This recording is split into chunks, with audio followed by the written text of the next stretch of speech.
आप चाहे कितनी ही विद्या अध्ययन कर लें, चाहे कितना ही धन का अर्जन कर लें, चाहे कितने ही शरीर से बलवान बन जाएं, चाहे कितनी ही यश कीर्ति इस दुनिया में पैदा कर लें, चाहे कितने ही बड़े आप भगत बन जाएं, चाहे कितना ही आप दान पुण्य कर लें, चाहे कितनी हवन अनुष्ठान कर लें, अगर आपको तत्ववेता गुरु नहीं मिला हुआ है तो भवसागर पार इस मानव जीवन के लक्ष्य को आप प्राप्त नहीं कर सकते। क्योंकि रामायण में लिखा है कि चाहे विरंच शंकर सम हो,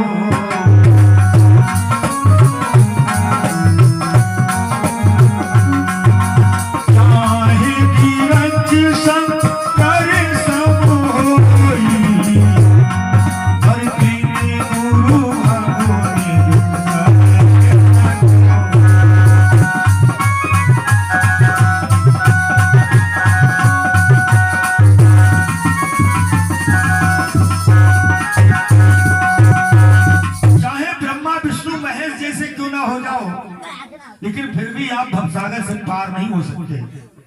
क्योंकि भवसागर से पार जाने के लिए आपको गुरु की आवश्यकता जरूर पड़ेगी। क्योंकि गुरु ही तुम्हारा साकार रूप में तुम्हारा निज रूप है, तुम्हारा निज रूप गुरु ही है। इसलिए अगर आप गुरु के सानिध्य में नहीं जाओगे तो आप अपने आप से जुड़ ही नहीं पाओगे, आप दूसरे से जुड़ जाओगे। और दूसरे से जुड़ने का मतलब है भवसागर में जाना। भले को आपने अच्छे कर्म किए, अच्छे फल मिल जाएंगे, उन फल को भोग करके फिर आप 84 लाख योनि में चले जाओगे। इसलिए मानव जीवन के लक्ष्य को प्राप्त करना है तो तत्ववेता गुरु की तलाश करें। और जहां जहां मेरे प्रोग्राम होते मैं इस बात पर विशेष जोर देता हूं, शुरू से लेकर आखिर तक 7 दिन की कथा में केवल एक ही बात पर जोर देता हूं कि आप गुरु की तलाश करें, आप गुरु की तलाश करें। आप चाहे कितने ही बड़े ज्ञानी हो, चाहे कितने ही बड़े धनवान हो, चाहे कितने ही रूपवान हो, चाहे कितना ही पूजा पाठ करने वाले हो, चाहे आपने लहसुन प्याज जीवन जन्म से न खाया हो, लेकिन भैया बिन गुरु भवने तरह न कोई, गुरु की शरण में जाइए। क्योंकि अगर गुरु नहीं होगा तो आप कब अपने अहंकार, अपने मन के जाल में फंस जाएंगे आपको पता ही नहीं लगेगा। इसलिए अहंकार और मन के जाल से बचना है तो गुरु भक्ति धारण कर लो। क्योंकि गुरु ही एक द्वारा ऐसा है जो आपको आपसे मिला सकता है, जो आपको आपका बोध करा सकता है। और आप विचार करके देख लो, अभी जिनके गुरु नहीं है, जिनके तत्ववेता गुरु नहीं है, वो चाहे रात दिन मंथन क्यों ना करें, वो अपने आप से मुलाकात कर ही नहीं सकते। मन से, मन के विचारों से कर लेंगे, अहंकार के विचारों से कर लेंगे, लेकिन अपने आप से मुलाकात नहीं कर पाएंगे और अपने आप को हमेशा उलझा हुआ ही पाएंगे। आपसे मुलाकात तो जही कर पाएंगे जब आपको तत्ववेता गुरु मिलेगा। इसलिए भक्तों, सभी लोगों से कहना है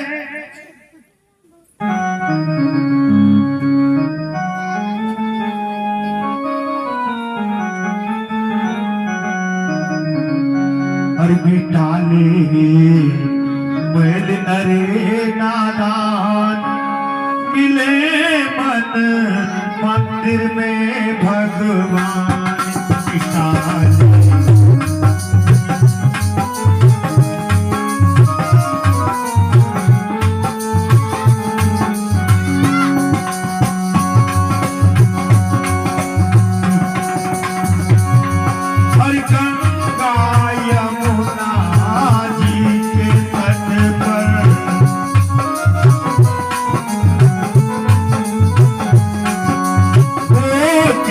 मथुरा बंसी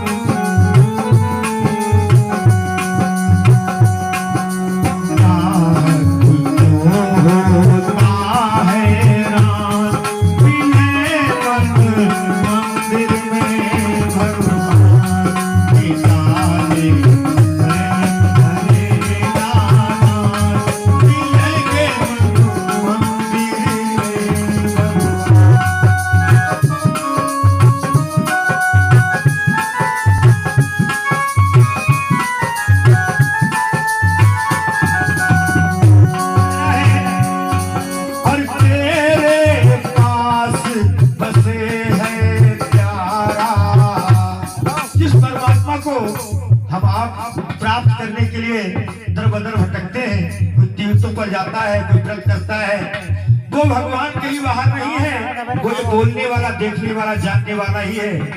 लेकिन ये बोलने वाला, देखने वाला, जानने वाला यही तो सबका गुलाम बन गया है, तो फिर भगवान कैसे मिलेंगे? तेरे पास बसे है प्यारा, तू फिरता है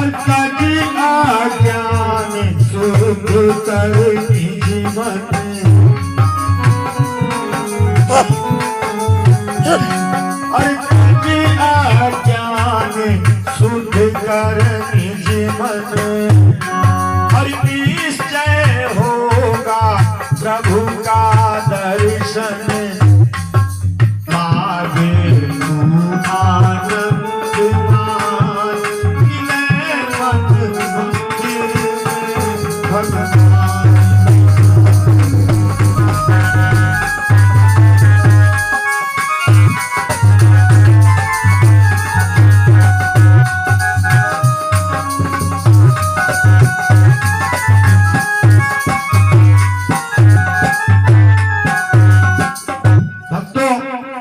अगर हम अपने इस मानव मंदिर के अंदर हृदय में परमात्मा को ढूंढेंगे जरूर मिल जाएगा, लेकिन इस मंदिर में जाने का तरीका तो केवल गुरु ही बता सकता है। और ये बनवारी धर्मपाल की माता जी 51 मुद्रा प्रभु कथा में अर्पित करती हैं। भगवान खुशहाल करें, निहाल करें, भोला भंडार भरे। और ये भीकम सिंह ठाकुर जी ये 21 मुद्रा प्रभु कथा में अर्पित करते हैं। भगवान दृष्टि बसाते रहे। प्रेम सूर्य अलखनाथ भगवान की जय हो, उन सच्चे दरबार की जयकारा जोर से बोल दे, बोलिए अलखनाथ भगवान की जय हो। क्या बात है।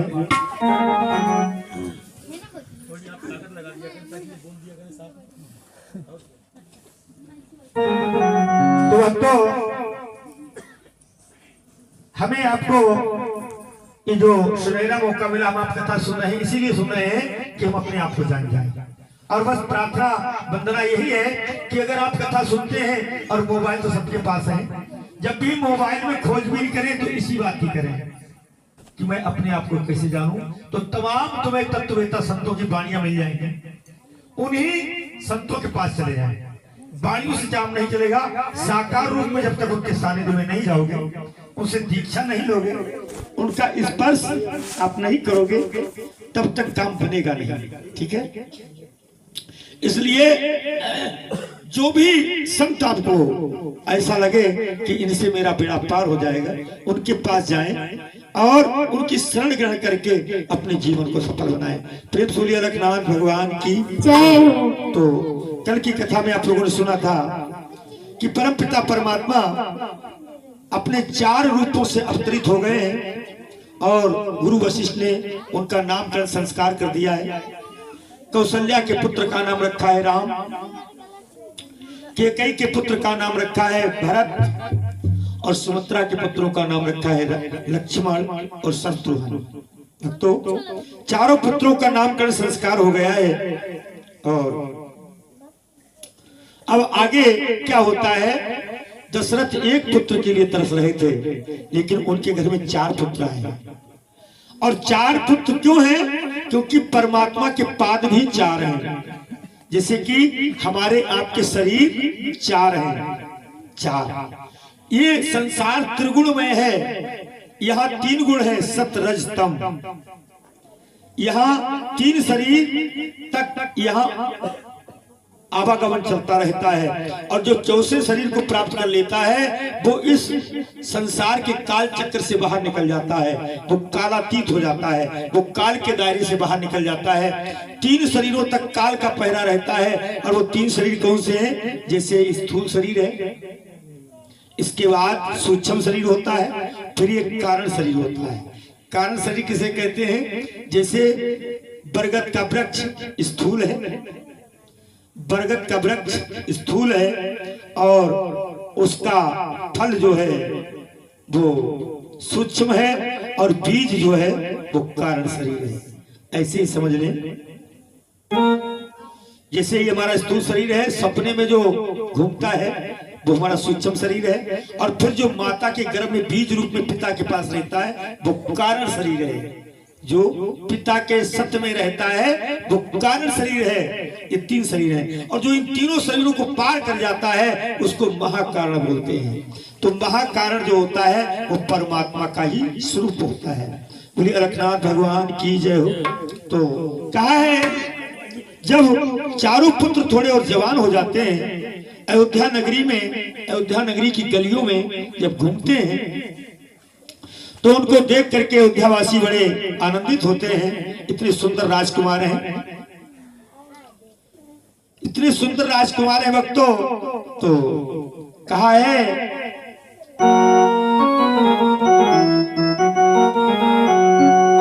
और कि भय कुमार जब ही सब कुमार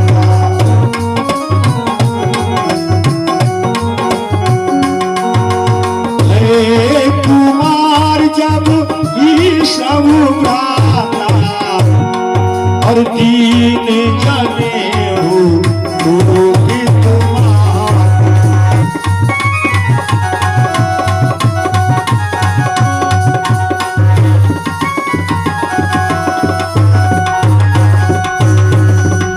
जब थोड़े और बड़े हो जाते हैं तो उनका जनेऊ संस्कार कराया जाता है।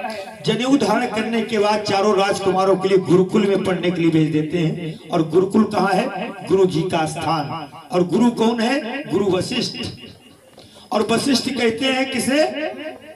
वशिष्ठ उसे कहते हैं जो सब में विशेष हो, जो हर बात में वशिष्ठ हो। कहते हैं कि तमाम लोग यहाँ बैठे हैं और कोई एक ऐसा व्यक्ति होता है जो सब में विशेष माना जाता है कि भाई वो बहुत गंभीर व्यक्ति है, उसकी बात हर कोई मानता है। तो जैसे परिवार में होते सभी सदस्य, लेकिन जो परिवार का मुखिया होता है उसको वशिष्ठ बोलते हैं।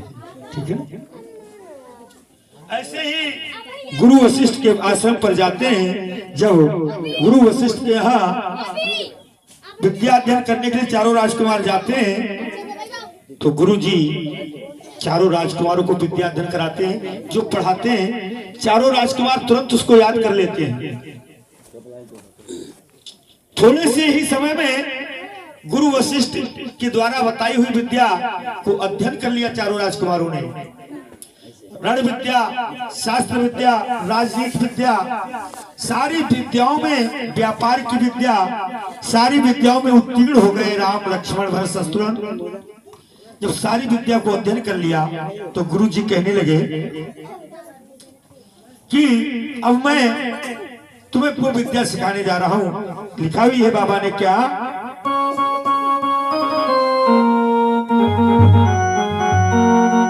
कि गुरु ग्रह पढ़न गए रघुराई, अल्पकाल सब विद्या पाई।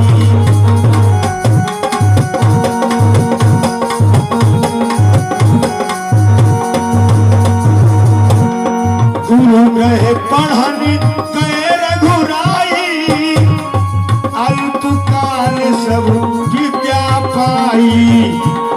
गुरु ग्रह पढ़न रघुराई, अल्पकाल सब विद्या।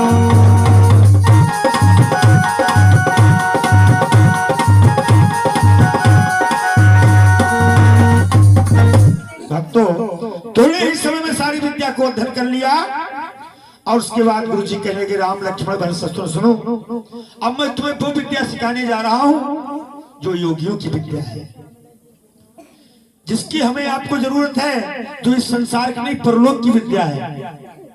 इस संसार की तो विद्या को तुमने सीख लिया, लेकिन अब मैं वो विद्या सिखाता हूं जिससे प्राणी अमर हो जाता है, जिससे भगवान की प्राप्ति हो जाती है, जिससे परम आनंद की प्राप्ति हो जाती है, जिससे प्राप्त कर लेने के बाद जीवन में कुछ प्राप्त रहना शेष नहीं रहता। जिस काम को कर लेने के बाद फिर कुछ काम बकाया नहीं रहता, जिस विद्या को जान लेने के बाद कुछ जानने के लिए बकाया नहीं रहता। अब मैं वो विद्या आपको सिखाने जा रहा हूं, सुनो राम। 10 पंचमंड चेतन एक कि 5 तत्व 10 इंद्रियां हैं सर्वत्र समान, और देह सदा अज्ञान है देही जिसमें ज्ञान। देह और देही, देह तो शरीर है देह, और देही कहते हैं आत्मा के लिए। गीता में देह और देही के बारे में बताया गया है। आत्मा जो हमारे आपके अंदर है, जिसके होने से चेतनता है, चेतनता जिसके होने से रोम रोम प्रकाशित हो रहा है, जिसके होने से आंखें देख रही हैं, जिसके होने से कान सुन रहे हैं, जिसके होने से पूरा शरीर प्रकाशित हो रहा है, 10 इंद्रियां प्रकाशित हो रही हैं, वो आत्मा को देही बताया गया है। तो कहा है कि और छिद जल पावक गगन समीरा,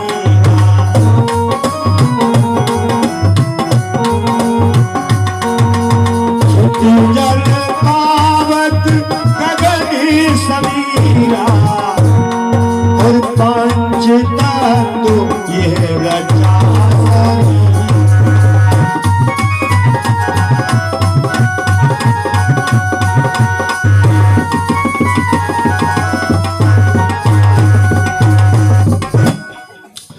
ये 5 तत्वों से शरीर बना हुआ है, पृथ्वी जल अग्नि वायु आकाश। इसमें 10 इंद्रियां हैं, 5 कर्मेंद्रियां, 5 ज्ञानेंद्रियां, और वक्तो इसमें 4 अंतःकरण है, मन बुद्धि चित्त अहंकार। इसमें 5 प्राण हैं, मुख्य प्राण, अपान प्राण, समान प्राण, बयान प्राण, उदान प्राण, ये 5 प्राण हैं। इसमें 5 कोश हैं, प्राणमय कोश, अन्नमय कोश, वनमय कोश, विज्ञानमय कोश, आनंदमय कोश। 5 कोश है शरीर के अंदर। इतना बड़ा ये नगर है, और ये पूरा नगर प्रकाशित किससे होता है? आत्मा से। आत्मा से प्रकाशित होता है। तो गुरु जी कहते हैं कि जैसे जैसे ऊपर सूर्य है, यहाँ तमाम घड़े रखे हुए हो और उनमें जल भरा हुआ हो, तो सबके सब घड़ों के अंदर प्रतिबिंब सूर्य का दिखाई देता है। तो जितने घड़े रखे हुए हैं, क्या इतने सूर्य हैं? इतने सूर्य नहीं, सूर्य तो एक है, लेकिन सबके अंदर सूर्य का प्रतिबिंब दिखाई दे रहा है। ठीक इसी प्रकार से ये घड़े मान लीजिए, जितने रखे हुए हम आप, ये घड़े हैं, इन सबके अंदर जैसे सूर्य का प्रतिबिंब सब घड़ों के अंदर है, ऐसे ही परमपिता परमात्मा सबके अंदर एक ही समाया हुआ है। जो मेरे अंदर है वही तुम्हारे अंदर है, वही तुम्हारे अंदर है। ऐसा नहीं कि मेरे अंदर अलग है, तुम्हारे अंदर अलग है, एक ही है। इसीलिए वेद ने कहा एको ब्रह्म द्वितीय नास्ति, एक ब्रह्म के अलावा दूसरा कोई नहीं है। तो गुरु जी बतलाते हैं उसी का प्रकाश इस शरीर को प्रकाशित कर रहा है। वो प्रकाशक हमारा आत्मा है, वही हमारा आपका स्वरूप है। तो कहा है कि उस प्रकाश के द्वारा ही शरीर चेतन दिखाई देता है। यह व्यापक है चेतन तत्व, संपूर्ण श्रेष्ठ का देता है।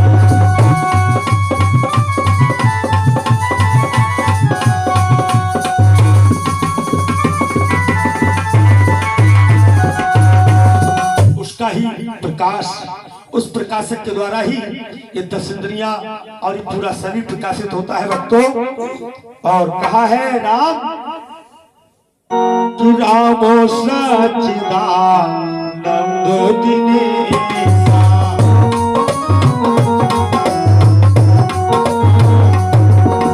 रामो सच्चिदानंद दिनेशा, और ना जय मोह निशान होते।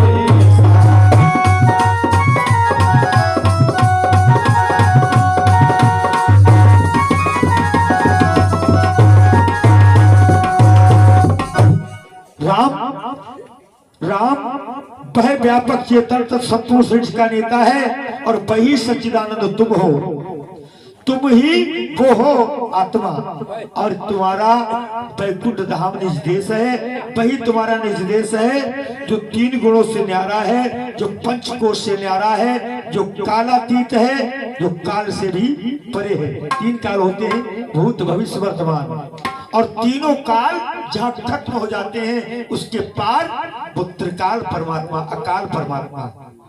क्योंकि एक जगह बात चल रही थी, कोई काल भगवान का जयकारा बोल रहा था, कोई महाकाल भगवान का जयकारा बोल रहा था, संतों की सभा लगी हुई थी, सत्संग चल रहा था, तो सभी प्रकार के भाव ने कहा अकाल भगवान की जय हो। तो सब लोग अकाल भगवान कौन है? हमने कहा अकाल भगवान वो है जहाँ काल प्रवेश नहीं होता है, जहाँ काल प्रवेश नहीं होता है, जिसके क्षेत्र में वहां कोई पैदा ना कोई पैदा होता है, ना कोई मरता है, ना वहां दिन होती है ना रात होती है। भाई सूर्य की जगह पर पहुंच जाओ, जो सूर्य है वहां सूर्य के पास पहुंच जाओ तो वहां रात होती नहीं, तो वहां तुम ये कह सकते हो कि आज इतवार है, सोमवार है, मंगलवार है, वहां तो हमेशा सूर्य है। जब सूर्य हमेशा रहता है तो वहां इतवार सोमवार कहां से आया? वहां तो रात होती नहीं कभी। तो आप ये कह सकते हो आज बुधवार है, बृहस्पतिवार है, क्योंकि वहां तो रोज दिन ही होता है, कभी रात होती नहीं। सूर्य क्या? इसी प्रकार से जहां परमात्मा है, जहां परमात्मा का देश है, जहां माया का नामो निशान नहीं है, वहां तो आनंद ही आनंद है, आनंद ही आनंद है। और परमात्मा तो अजर अमर अविनाशी है। जब आत्मा अजर अमर अविनाशी है तो परमात्मा क्यों नहीं होगा? क्योंकि बाबा ने बताया है रामायण में क्या कि ईश्वर अंश जीव अविनाशी,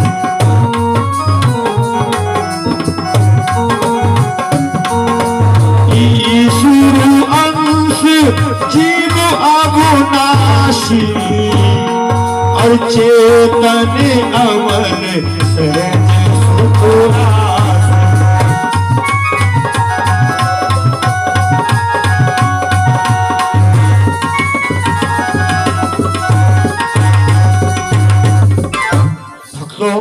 बताया ये ईश्वर का अंश अचेतन स्वरूप है, अजर अमर अविनाशी, पैदा होने वाला मरने वाला नहीं है। तो अलखनाथ भगवान जो तुम्हारे हमारे अंदर बैठे हुए हैं, ये तो ना कभी पैदा होते ना कभी मरते हैं, क्योंकि तो अजर अमर अविनाशी है।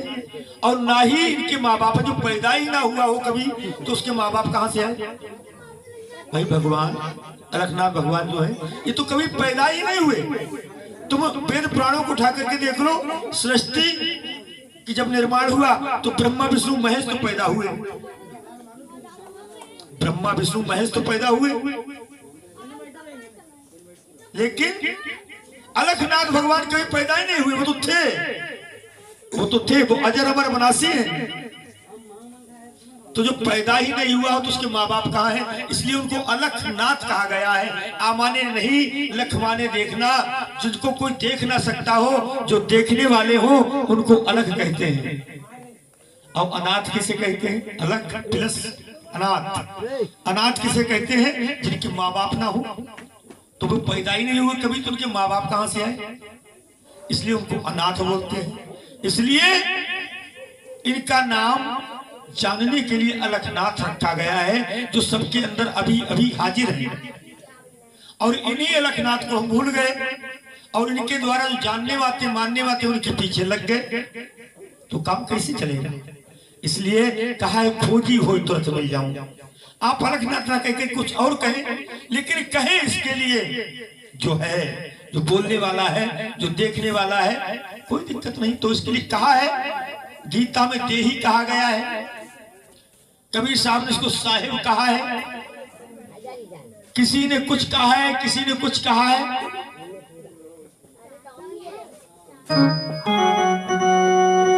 तो वक्तों आज गुरुजी सिखला रहे हैं, राम तुम ही सच्चिदानंद भगवान हो, तुम शरीर नहीं हो, तुम मन बुद्धि नहीं हो, तुम अहंकार नहीं हो, तुम 10 इंद्रियां नहीं हो, तुम प्राण नहीं हो, तुम तो अजर अमर अविनाशी आत्मा हो,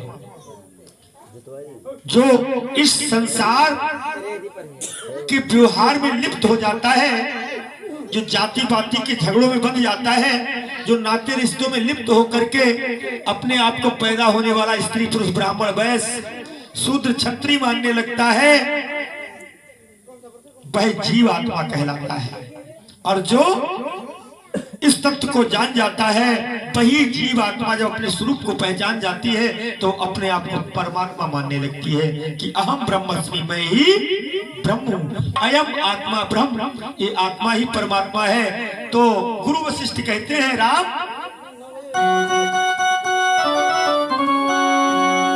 कि कट सकता नहीं शस्त्र से बहे और ज्वाला भी जला नहीं सकती, हो सकता नहीं पवन से वह, क्या बात है मास्टर, हो सकता नहीं पवन से वह वर्षा भी बहा नहीं सकती।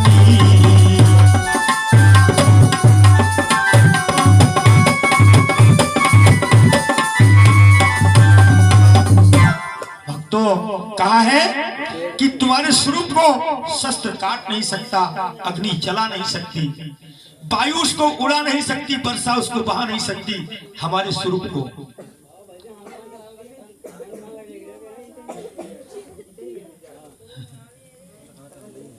हाँ उधर कथा चल रही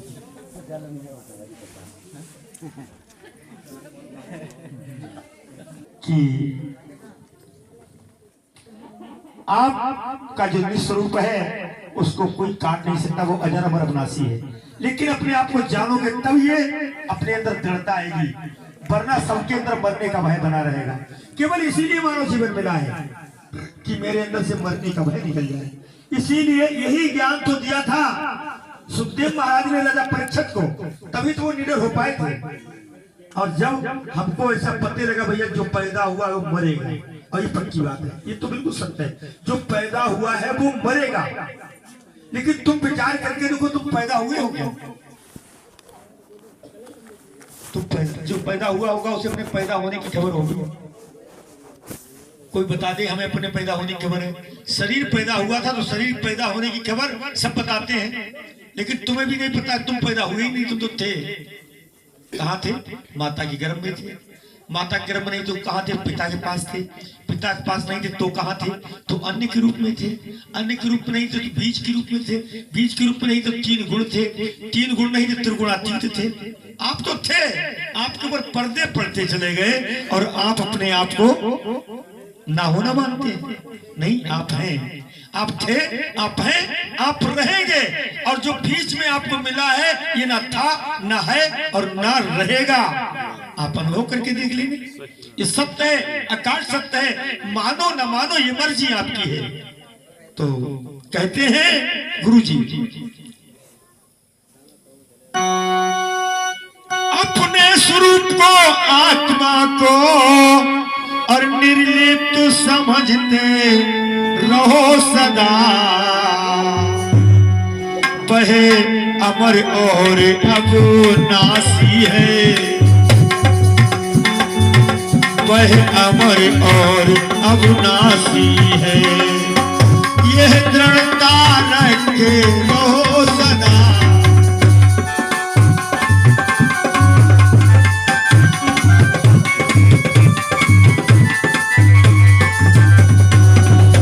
तुम अपने स्वरूप को, अपनी आत्मा को, तुम अपने स्वरूप को, अपनी आत्मा को निर्लिप्त समझते रहो। आप अभी मुक्त हो जाएंगे, अभी सारे पापों से बरी हो जाएंगे। आपको कथा सुनने का लक्ष्य अभी मिल जाएगा, फल अभी मिल जाएगा। और एक बात बताएं, रामायण के अंदर अगर सबसे कीमती प्रसंग मैं समझता हूँ और मेरे गुरु जी ने मुझे बताया है तो मैं यही समझता हूँ, जहाँ पर गुरु वशिष्ठ जी राम जी को ज्ञान दे रहे होते हैं, क्योंकि ये गुण ज्ञान है। इसीलिए तो हम आप कथा सुनने आए हैं। और यही नहीं सुना और सारी बातें सुनी तो उनसे आपको क्या मिला? जैसे गुरु जी ने कहा अपने चेला से, बेटा तुम राम कहो। बोले क्यों? कहीं से फायदा क्या है? कुछ संत महापुरुष कहते हैं रामायण सुनने जाओ। बोले क्या रामायण सुनने, उससे फायदा क्या है? अच्छा उनसे पूछा जाए तुम दारू पीते उससे फायदा क्या है? तुम तंबाकू खाते हो उससे फायदा क्या है? और दुनिया में बहुत सी ऐसी बातें हैं जिनसे कोई फायदा ही नहीं है, लेकिन करते हो। क्यों करते हो? बहुत से ऐसे काम है कि उनसे कोई फायदा नहीं, लेकिन फिर भी करते हो। अरे तो यही सोच करके करो, पता लग जाएगा फायदा क्या है। और सब काम कर रहे हो, एक बार तुम ये काम करके देखो, तुमको पता लग जाएगा फायदा क्या है। हकीकत में इतना बड़ा फायदा है ना कि इतना बड़ा फायदा तो है ही नहीं जीवन में कहीं। जितना बड़ा फायदा तत्ववेत्ता संतों का सत्संग सुनने में। मोबाइल में आप सोचते हो सब कुछ है, ऐसा नहीं है।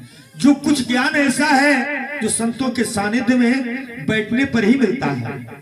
इसलिए जहां कथा भागवत हो, जहां सत्संग हो, वहां जरूर जाना चाहिए। लेकिन इस सत्संग ने इतना माहौल खराब कर दिया है कि अपनों से प्यार कम कर दिया, नातेदारी रिश्तेदारी में जाना आना कम कर दिया। लोग मतलबी हो गए, लोग एकांत सेवी हो गए, और जो हमारी वृत्ति, जो हमारी भावना प्रभु भक्ति में जुड़नी चाहिए थी, वो मोबाइल में लग गई। सब मामला गड़बड़ सड़बड़ हो गया। लेकिन जो विवेकवान है उसका सदुपयोग करके अपने मतलब की चीज निकाल लेते हैं और अपनी मंजिल की तरफ बढ़ना शुरू हो जाते हैं। आज अगर आप लोग मोबाइल को यूज करते हैं तो जो आपको यहाँ सुनने को मिल रहा है, अगर मेरे ऊपर विश्वास नहीं आ रहा है तो आप मोबाइल में बोल करके देखना, तो यही निकल करके आएगा। तब तो ज्ञान, ये जो आत्मा है, जो बोलने वाला है, ये अजर अमर अविनाशी है। तो कहते हैं राम, जो तुम्हारे अंदर जानने वाला है, बोलने वाला है, देखने वाला है, इससे मुलाकात करो। उसके बाद में दूसरा काम करना। और जानने वाले को है जानना, मौका जाए निकल।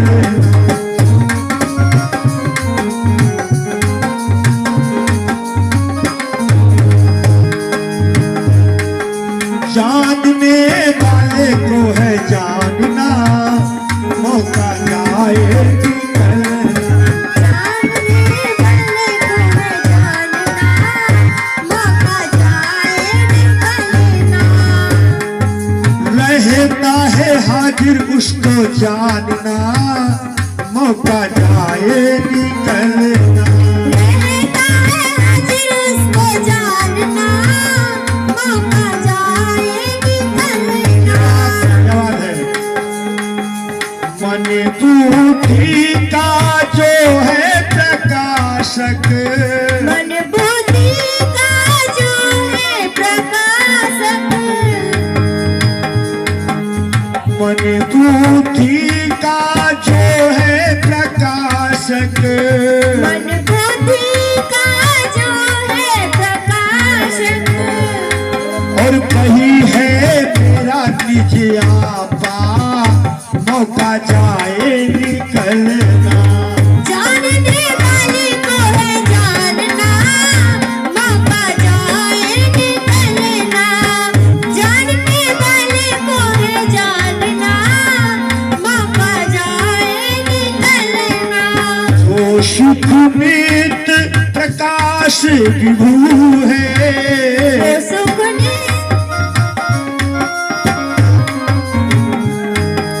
जो सुख नित प्रकाश विभू है, तो कहना है हरि नाम रूप आधारा, मौका जाए निकलना। जानने वाले को है जानना, मौका जाए निकलना। जानने वाले को है जानना, मौका जाए निकलना। बड़ी मुश्किल से नर्तन मिला है, बड़ी मुश्किल से नर्तन मिला है, और इसी में मिलेंगे परमात्मा। हाँ, इसी में मिलेंगे परमात्मा, मौका जाए निकलना। जानने वाले को है जानना, मौका जाए निकलना। जानने वाले को है जानना, मौका जाए निकलना। और एक बात बताएं,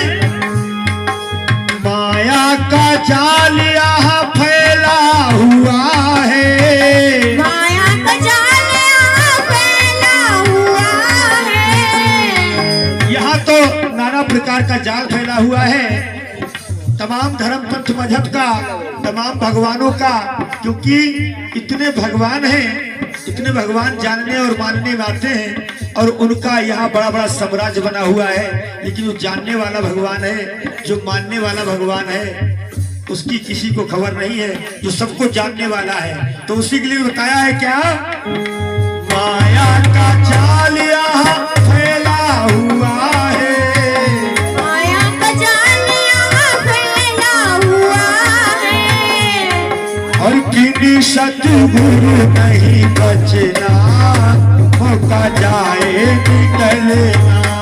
जानने वाले को है जानना, मौका जाए निकलना।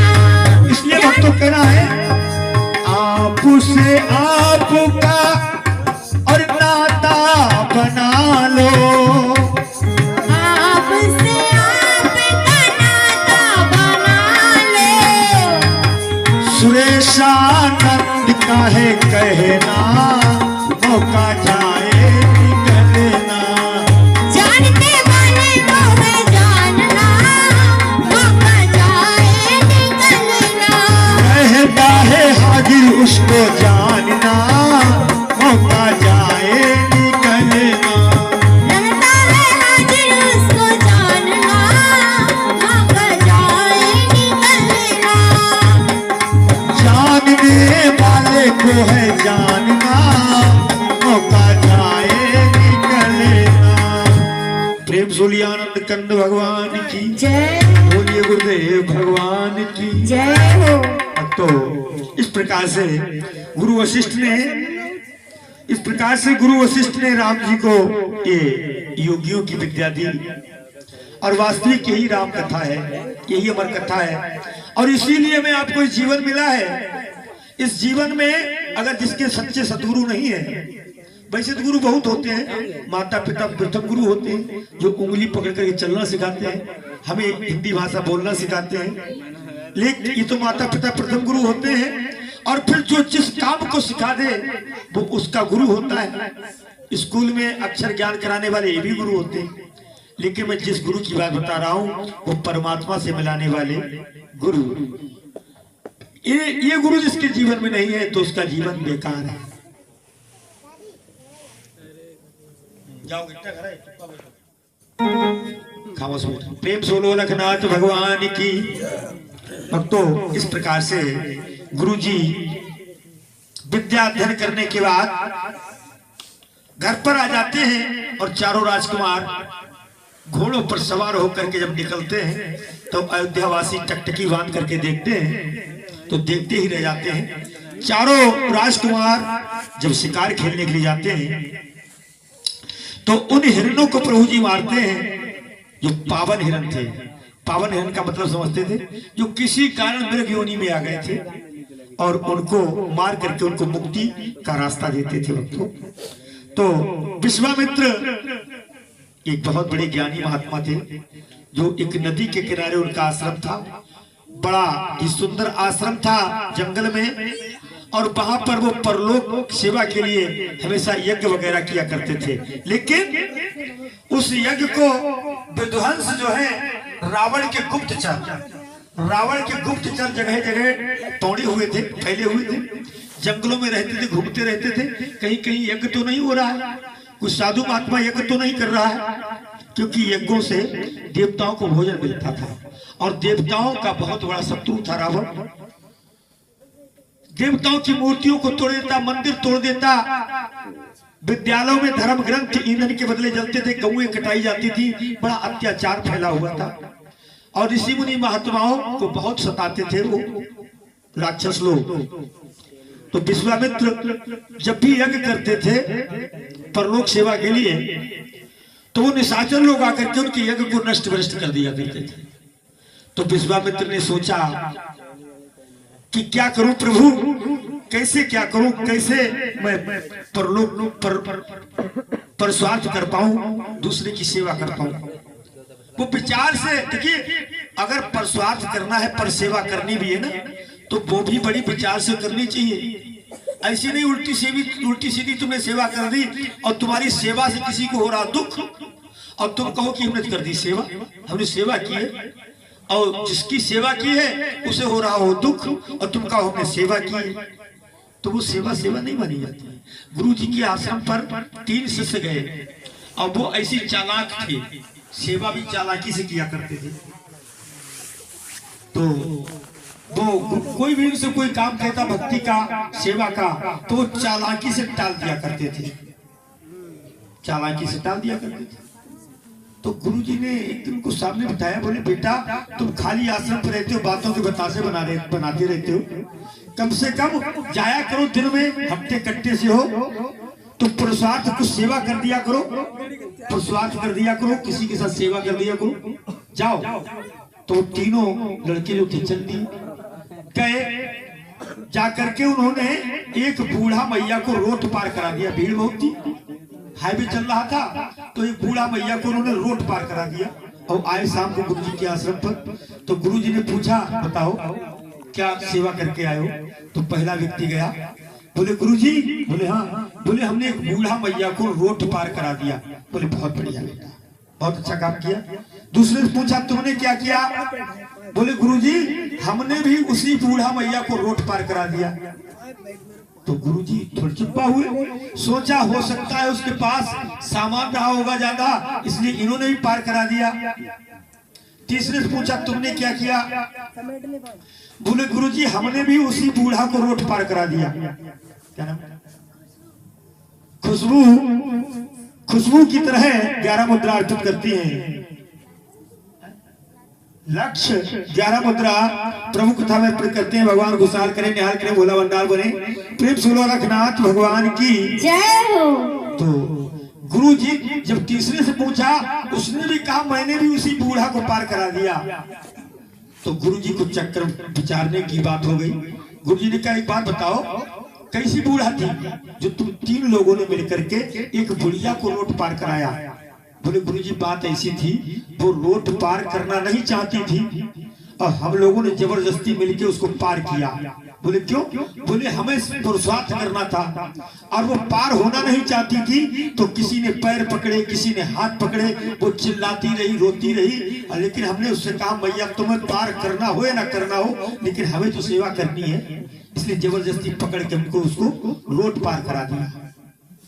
तो ऐसी सेवा से क्या फायदा है? किसी को नुकसान हो, किसी को दर्द हो, ऐसी बहुत सी सेवाएं होती, लोग उल्टी सीधी कर बैठते हैं जिनसे नुकसान होता है, फायदा कुछ होता ही नहीं। अरे जो कार्य तुम कर रहे हो उससे ये भी तो देखो तुम्हारी आत्मा की कांति हो रही है या नहीं, तुम्हारी आत्मा प्रकट हो रही है या नहीं। ऐसा काम करने से क्या फायदा? एक आत्मा के ऊपर तुम्हारे आवरण लगा हुआ है और तुमने दूसरा काम किया और आपकी आत्मा नीचे दबती चली गई। एक तो वैसी गुलाम है और एक भगवान की गुलाम हो गई और एक नियम की गुलाम बन गई। तो ऐसा नियम करने से क्या फायदा? अरे आत्मा उजागर हो, आत्मा प्रकट हो, जो सबके अंदर परमात्मा बोल रहा है ये परमात्मा प्रकट हो, ऐसा काम करना चाहिए। बोलिए अलखनाथ भगवान की। तो भक्तों विश्वामित्र ने विचार किया, कहा है कि विश्वामित्र महामुनि ज्ञान,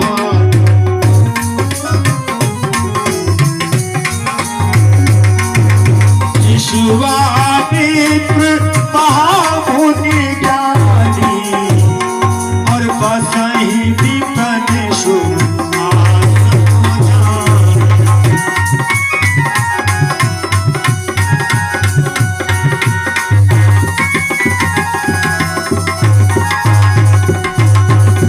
विश्वामित्र महामुनि ज्ञानी, ऐसे वैसे ज्ञानी नहीं, महा जिसके साथ जुड़ जाता हो तो उसकी महिमा परम्पार हो जाती है।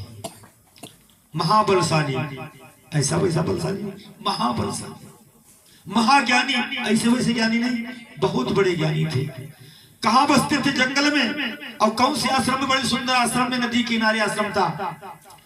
और विष नाम क्या था उनका? विष प्लस आ प्लस मित्र। विश्व में जिनका कोई मित्र ना हो उसको कहते विश्वामित्र, और जिसका इस संसार में मित्र हो तो वो ज्ञानी कैसे हो सकता है? वो ज्ञानी कैसे हो सकता है? जिसका संसार में कोई मित्र ना हो, जिसका नाता परमात्मा से जुड़ा हुआ हो, जिसको सब एक समान लगते हो, उसका नाम है विश्वामित्र। तो आज उन्होंने विचार लगाया कि कैसे उद्धार हो, कैसे पुरुषार्थ सेवा हो, इन अत्याचारों से कैसे निपटा जाए, इन राक्षसों का कैसे वध हो। तो विचार किया, परमात्मा का अवतार हो गया है। कहाँ? अयोध्या नगरी में राजा दशरथ के यहाँ भागते हुए आए और राजा दशरथ को पता लगा मुनि आए हैं, बड़े स्वागत सम्मान के साथ अंदर ले गए, बड़े स्वागत सम्मान के साथ अंदर ले गए। भक्तों कहने लगे विश्वामित्र जी, दशरथ ने कहा महाराज बताइए क्या सेवा है मेरे लिए। मैं कुछ समय करता हूँ और दुख निश्चर मुझको देते हैं, और पूजा सामग्री हवन कुंड, पूजा सामग्री हवन कुंड सब नष्ट भ्रष्ट कर देते हैं।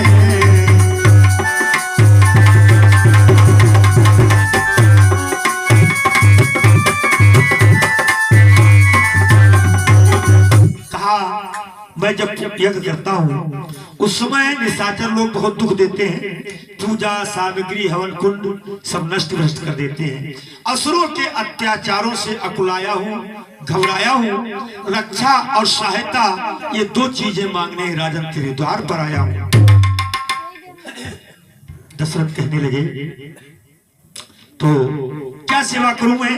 पूरी सेना आपके लिए हाजिर है, मैं भी हाजिर हूं। बोले नहीं, और अरे अनुज समेत देहु रघुनाथा, अरे निश्चर वाद में होई सना।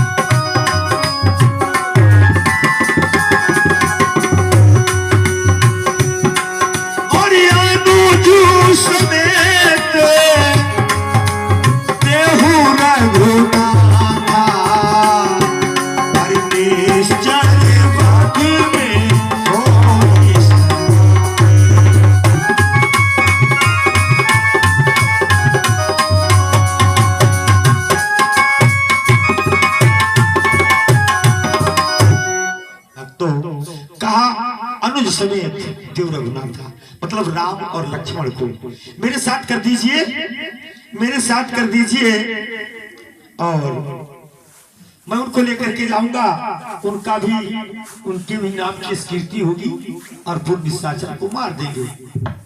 तो दशरथ ने जब इन बातों को सुना तो चौंक जाते हैं। महाराज आप क्या बात कर रहे हो? आपने विचार की बात नहीं कही है। तुम्हें पता नहीं, चौथे पन में मैंने 4 पुत्रों को पाया है, पूरा जीवन इसलिए गुजर गया, और फिर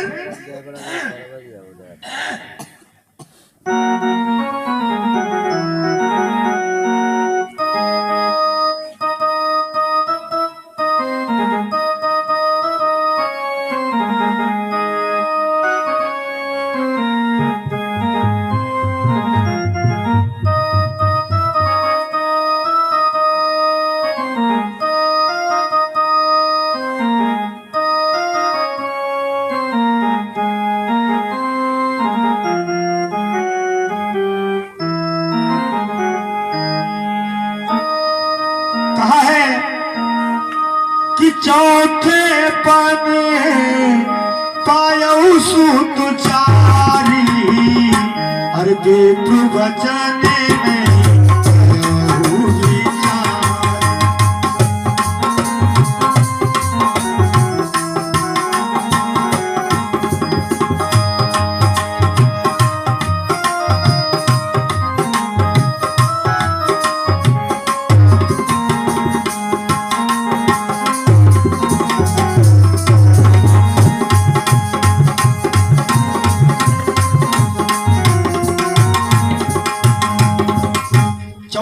से 4 पुत्रों को पाया है, आपने विचार की बात नहीं कही।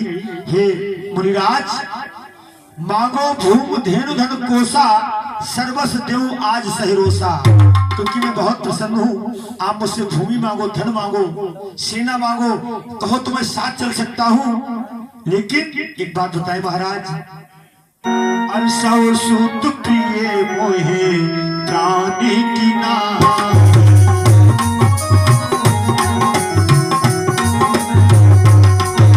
सब सुत प्रिय मोहे प्राणी की नाही, लेकिन राम देते नहीं बने दुसान।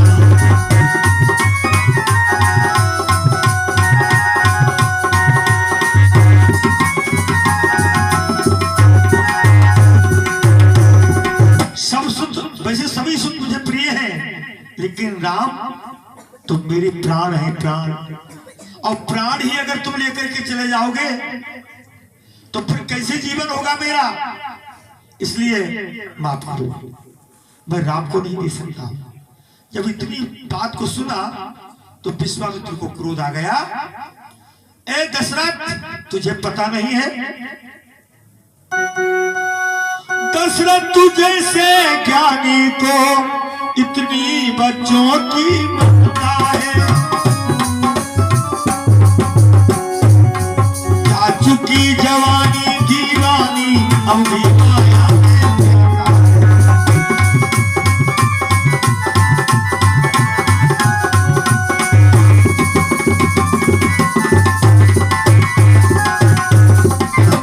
भक्तों का दशरथ तू जैसे ज्ञानी को इतनी बच्चों की ममता है, सारी जवानी चली गई, चौथापन आ गया, अब भी तू माया में इतना घूमता है। तुझे मेरी बात नहीं पता दशरथ।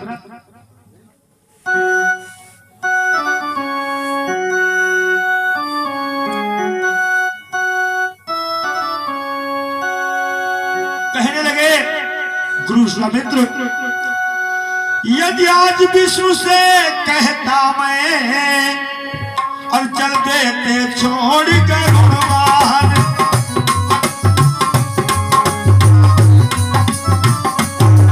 शंकर से यदि विनती करता फिर जाता उनका मियां।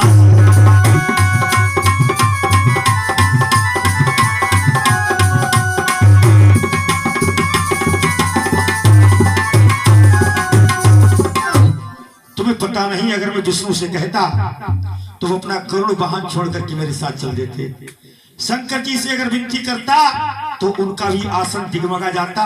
और तुझसे एक छोटी सी सेवा मांगी, तुझे इतना बड़ा दुख हो गया, हाथ पैर जोड़ रहा है, रो रहा है, विकल हो रहा है, इतना दुख तुझे हो रहा है, इतनी बच्चों की ममता है तेरे लिए। एक संत का उपकार करने में इतनी उलझन, इतनी अड़चन। जा रहा हूं मैं, नहीं दूंगा तुझसे सहायता। अरे ऐसा दान लेने से क्या फायदा, ऐसी सेवा लेने से क्या फायदा। सेवा करने वाला का दिल दुखी हो, उससे सेवा नहीं करानी चाहिए। सेवा तो उसी से करानी चाहिए सेवा करते हुए जिसका दिल हर्षित होता हो, जो अर्पण करके सेवा करता हो, समर्पण हो जिसकी सेवा में, भाव हो जिसकी सेवा में, उससे सेवा करानी। जा राजन, मैं तुझसे सेवा नहीं लेता, मैं जा रहा हूं।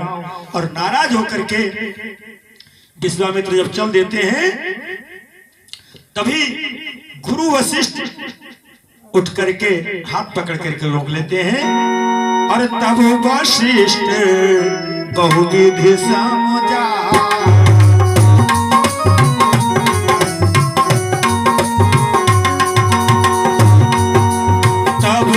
वशिष्ठ बहुविधि समझावा, और नपुंसक नाश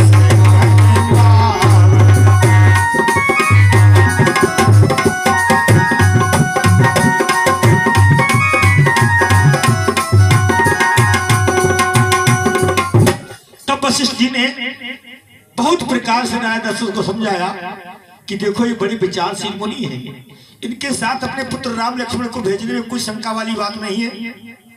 इसलिए इनके साथ भेज दो, ये तुम्हारे पुत्रों को विद्या सिखलाएंगे और उनका नाम रोशन करेंगे। इनके साथ में जाने से भलाई ही भलाई है, नुकसान किसी प्रकार का है ही नहीं। तभी दशरथ ने अपने पुत्र राम लक्ष्मण को बुलवाया। अरे अतिया दर दो तनय बुलाए,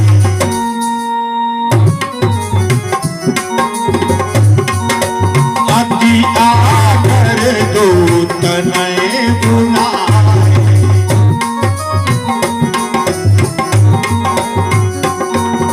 अतिया दर दो तनय बुलाए, अरे हृदय लाहा बहुहा सिखा।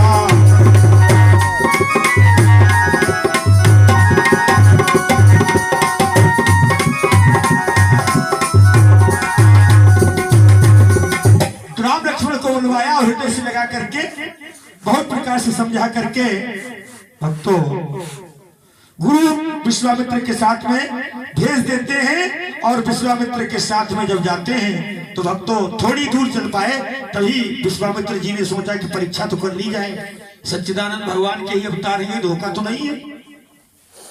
कहा बेटा राम, बोले हाँ गुरु जी। बोले बताओ कि एक रास्ता साल भर का है, एक रास्ता 6 महीने का है, तो कौन से रास्ते से चला जाएगा? तो राम जी ने विचार किया, जो 6 साल का रास्ता 1 साल का रास्ता होगा वो साफ होगा, जो 6 महीने का उसमें जरूर संकट होगा, और मैं संकट को ही दूर करने के लिए आया हूं। कहा गुरुजी जो 1 महीने का रास्ता उस पर चलिए, उस पर चल देते हैं। थोड़ी दूर चले, जो निशाचरों की अम्मा थी, निशाचरों की जननी जिसको कहते हैं ताड़का, ताड़का और चले जात मुंदी ने दिखाई,